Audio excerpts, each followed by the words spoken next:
नमस्कार साथियों, स्वागत करता हूं आपके अपने YouTube चैनल में। तो NTA UGC नेट हिंदी के संदर्भ में बहुत सारी वीडियोस हम ला रहे हैं समय समय के ऊपर। आज कुछ MCQs ला रहे हैं आपके लिए, ठीक है। बिल्कुल डीप से, बिल्कुल गहराई से समझाएंगे प्रत्येक प्रश्न। तो शुरू करते हैं। हरिदासी संप्रदाय के राधा कृष्ण हैं। साथियों, ये प्रश्न सॉल्व करने से पहले आपको बता देते हैं कि हमने एक वीडियो पहले बनाई थी जिसमें 5 प्रश्न बिल्कुल गहराई से आपको करवाए थे, और आज छठा प्रश्न हम लाए हैं आपके लिए। देखते क्या है। हरिदासी संप्रदाय के राधा कृष्ण हैं। तो ऑप्शन है लोक हितरक्षक हैं, लोक निरपेक्ष हैं, आत्मनिष्ठ हैं या जीवन सापेक्ष हैं। तो साथियों विकल्प आएगा लोक निरपेक्ष आएगा, ठीक है। थोड़ा गहराई से जान लेते हैं इसको, व्याख्या समझ लेते हैं इस प्रश्न की कि हरिदासी संप्रदाय को सखी संप्रदाय के नाम से भी जाना जाता है, जानते होंगे आप। इस संप्रदाय के प्रवर्तक स्वामी हरिदास हैं, याद रखना है आपने, स्वामी हरिदास। इसमें निकुंज बिहारी श्री कृष्ण सर्वोपरि हैं। बिहारी व बिहारी दास नहीं कह रहे हैं, निकुंज बिहारी, बिहारी भी कहा जाता है श्री कृष्ण को, ठीक है। तो आगे, इसमें कृष्ण ना तो सृष्टि रचना प्रक्रिया में पढ़ते हैं और न ही प्रभुता धारण कर संसार के क्रियाकलाप का दायित्व रखते हैं। तो एक अलग प्रकार के श्री कृष्ण सखी संप्रदाय के अंतर्गत हैं। कैसे हैं वो विशेषता आपको बताई। इसी कारण लोक निरपेक्ष कहा गया है, मतलब लोगों से उनका कोई नाता नहीं है, वो अपने आप में सर्वोपरि हैं। कैसे हैं? सृष्टि रचना की प्रक्रिया में पढ़ते हैं, ठीक है। ना तो वो सृष्टि रचना की प्रक्रिया में पढ़ते हैं, ना ही प्रभुता धारण कर संसार के क्रियाकलाप का दायित्व जिम्मेदारी रखते हैं। इस संप्रदाय में राधा कृष्ण लोक निरपेक्ष हैं। आगे प्रश्न पर चलते हैं साथियों। काफ़ी ज़्यादा इंपॉर्टेंट प्रश्न है ये वाले, अक्सर परीक्षा में पूछे जाते हैं। हरि अनंत हरि कथा अनंता, कही सुनहि बहुविधि सब संता। राम कथा के प्रसंग में तुलसीदास ने यह बात किससे कहलवाई है? विकल्प है शिव, याज्ञवल्क्य या कागभूषणी या तुलसीदास की स्वयं की उक्ति है। ये तो साथी ऑप्शन आएगा भगवान शिव। तो भगवान शिव ने राम कथा का जिक्र किया है पार्वती को सुनाने में। तो ये जो उक्ति है ये शिव ने पार्वती जी को कही है रामचरितमानस में। तो डिटेल से साथियों समझाते हैं आपको। हरि अनंत हरिकंठ कथा अनंता, कही सुनहि बहुविधि सब संता। रामचंद्र के चरित सुहाए, कल्प कोटि लगे जाहि न गाए। तो ये पूरी पंक्ति है, दूसरी भी हमने दिखाई आपको। भावार्थ समझ लेते हैं। भावार्थ क्या है? हरि अनंत हैं, शिव क्या कह रहे हैं पार्वती को कि जो राम जी हैं वो अनंत है, उनका कोई पार नहीं पा सकता, और उनकी कथा भी अनंत है। सब संत लोग उसे बहुत प्रकार से कहते सुनते हैं। रामचंद्र के भगवान श्री राम के सुंदर चरित्र करोड़ों कल्पों में भी गाए नहीं जा सकते हैं। ओके, ये थी इसकी व्याख्या। इसी उक्ति के संबंध में कुछ और गहराई से जान लेते हैं। श्री राम के चरित्र का गान 4 प्रमुख संवादों के रूप में हुआ है। प्रथम शिव पार्वती संवाद, ठीक है। दूसरा कागभूषणी गरुड़ संवाद, तीसरा है जागवालिक जिसे यज्ञवाल्क्य भारद्वाज संवाद भी कहा जाता है। चौथा तुलसी संत समाज, ठीक है, समाज संवाद। ओके, संवाद का पता है ना, डायलॉग जैसे बोला जाता है। श्री रामचरितमानस के राम कथा प्रसंग में शिव जी पार्वती जी को राम कथा सुनाते हुए ये पंक्तियां कहते हैं। ओके, आगे चलते हैं अगले प्रश्न, 8वां प्रश्न साथियों। निम्नलिखित में से किस कवि ने सतसई की रचना नहीं की है? तो साथियों आपको बता देते हैं, चिंतामणि ने नहीं की है बिल्कुल। बाकी जो 3 कवि हैं, मतीराम, राम सहाय और अमीरदास कवि, इन्होंने आपको बता दूं कि इन्होंने सतसई नाम से रचनाएं लिखी हैं। रीतिकाल के कवि चिंतामणि ने सतसई की रचना नहीं की है। मतीराम, राम सहाय, अमीरदास, बिहारी, रहीम, वरिंद कवि, वरिंद ने तो बहुत सारी की हैं, भूपति, चंदन, रसनिधि आदि कवियों ने सतसई की रचना की है। अभी सतसई क्या है? 700 दोहों का समाहार, दोहे जिसमें 700 से अधिक हो या 700 हो, वो है सतसई रचना, ठीक है। तो इन सभी रचनाकारों ने सतसई नाम से रचनाएं लिखी हैं। मोस्ट इंपॉर्टेंट साथी प्रश्न लाया हूँ, ये अपने आप में एक प्रश्न के साथ 10-10 प्रश्न बन रहे हैं। इसीलिए पिछली वीडियो में हमने सिर्फ 5 प्रश्न आपके साथ डिस्कस करे थे, सिर्फ 5 प्रश्न आपके साथ साझा करे थे, और वही 5 प्रश्न 10 के बराबर हैं। और आज हम ज़्यादा आपके साथ साझा करने वाले हैं, और इन प्रश्नों से और भी कई ज़्यादा प्रश्न बनते हैं। अगला प्रश्न साथियों ध्यान से देखिएगा। भारत में अंग्रेजों के बढ़ते प्रभाव के प्रति ध्यान आकर्षित करते हुए पद्माकर ने किस राजा के दरबार में यह कवित पढ़ा था? कवित, ठीक है ना, एक छंद है, उसमें कविताएं लिखी जाती थी। तो ये कवित हैं, ये कविता जो कवित है ये किसके सामने पढ़ा था? भारत में अंग्रेजों का प्रभाव बढ़ रहा था, उसको आकर्षित करने के लिए पद्माकर जो कवि हैं, रीतिबद्ध कवि, उन्होंने किस राजा के दरबार में ये कवित पढ़ा?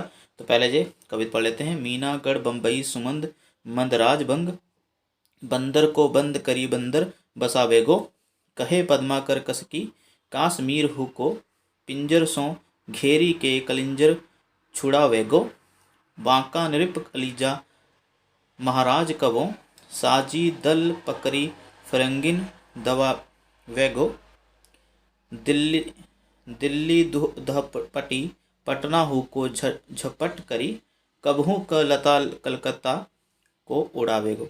तो साथियों विकल्प हैं आपके सामने, 4 विकल्प हैं, देख लेते हैं। जगत सिंह, अनूप गिरी, दौलत राव सिंधिया या रघुनाथ राव। तो साथियों जो सही विकल्प आएगा वो आएगा दौलत राव सिंधिया के दरबार में उन्होंने ये कवित पढ़ा था। डिटेल से जान लेते हैं अभी साथियों, और डिटेल से जान लेते हैं पद्माकर के बारे में। पद्माकर जो रीतिबद्ध कवि हैं, ठीक है, और इनका जन्म जो है 1810 संवत में हुआ था। अगर हम ईस्वी सन निकालें तो बन जाएगा 1753। इस समय भारत पर अंग्रेजों का राज था। पद्माकर को कई राजाओं के जहां राजाश्रय प्राप्त था।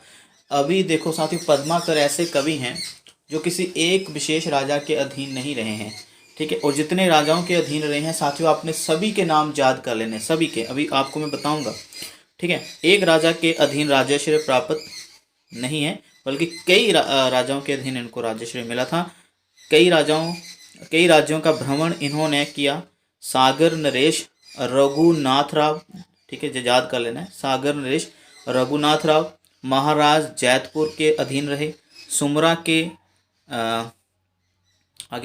के नाने अर्जुन सिंह, ठीक है, अर्जुन सिंह के भी अधीन रहे। और ये जो अर्जुन सिंह हैं, इन्होंने पद्माकर को अपना मंत्र गुरु बनाया था। पद्माकर को क्या बनाया था? मंत्र गुरु, अपना गुरु बनाया था अर्जुन सिंह ने।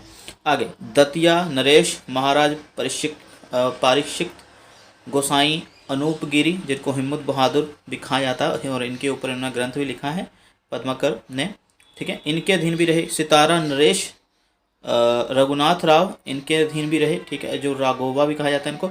जयपुर नरेश प्रताप सिंह के अधीन भी रहे, और जगत सिंह के अधीन भी रहे, और उदयपुर के राजा भीम सिंह के अधीन भी रहे, और ग्वालियर के दौलत राव सिंधिया के आश्रय में भी रहे थे। सभी के नाम याद कर लेने, सभी के साथियों, कुछ नहीं छूटना चाहिए, ओके। और अंत में आपको बता देते हैं कि दौलत राव सिंधिया के दरबार में पद्माकर ने अंग्रेज़ों के बढ़ते प्रभाव के प्रति अपने ध्यान को आकर्षित करने के लिए, ठीक है, उन्होंने कवित पढ़ा था। तो ये कवित की कुछ पंक्तियां नीचे भी दी गई हैं। अगले प्रश्न पर चलते हैं साथियों। आगे साथियों हम 10वें प्रश्न पर पहुंच चुके हैं। निम्नलिखित में से कौन सी रचना गया प्रसाद शुक्ल स्नेही की नहीं है? विकल्प हैं प्रेम पचीसी, स्वप्न, कुसुमांजलि, कृष्ण क्रंदन, ठीक है, कृषक क्रंदन माफ करेगा। तो जो सही विकल्प आएगा वो है स्वप्न, ठीक है, स्वप्न नहीं है। बाकी 3 जो ग्रंथ हैं, प्रेम पचीसी, कुसुमांजलि और कृष्ण क्रंदन, ये सभी के सभी गया प्रसाद शुक्ल स्नेही की हैं, और स्वप्न जो है वे राम नरेश त्रिपाठी जी की कृति है। व्याख्या पढ़ लेते हैं, तनिक जान लेते हैं। गया प्रसाद शुक्ल स्नेही को क्या बोला जा रहा है कि त्रिशूल के उपनाम से कविता लिखा करते थे गया प्रसाद शुक्ल स्नेही। सुकवि नामक पत्रिका का संपादन भी इन्होंने किया। प्रेम पचीसी, कुसुमांजलि, कृषक क्रंदन, राष्ट्रीय वीणा, करुणा कदम्बनी आदि इनकी फेमस रचनाएं हैं। इनकी रचनाएं दे रही, ठीक है।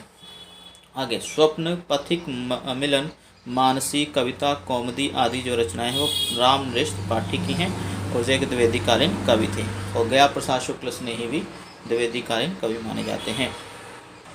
अगले प्रश्न पर पहुंच चुके हैं साथियों। 11वां प्रश्न है प्रेम शतक के रचनाकार कौन है? जगन्नाथ दास रत्नाकर, दुलारे लाल भार्गव, वियोगी हरि या अंबिका दत्त व्यास। तो सही आएगा ऑप्शन साथियों वियोगी हरि।